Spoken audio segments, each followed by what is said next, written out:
जी, आज हमने अपने उस्ताद मुहतरम के एज़ाज़ में इशाइये का एहतमाम किया है। ये मेहमान खाना है, यहाँ पर उस्ताद मुहतरम तशरीफ़ रखेंगे। उसके बाद उनको पेश करने के लिए ये गुलदस्ता है, बच्चे पेश करेंगे और उसके बाद खाने के लिए ये टेबल लगाई गई है घर में।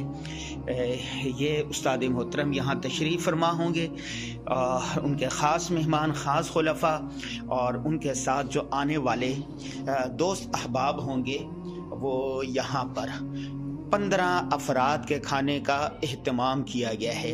इस नए साल की ये पहली दावत है। अल्लाह तबारक व ताला इसे अपनी बारगाह में कबूल व मंजूर फरमाए, तरक्कियों का, बरकतों का ज़रिया बनाए। आमीन या रब्बल आलमीन।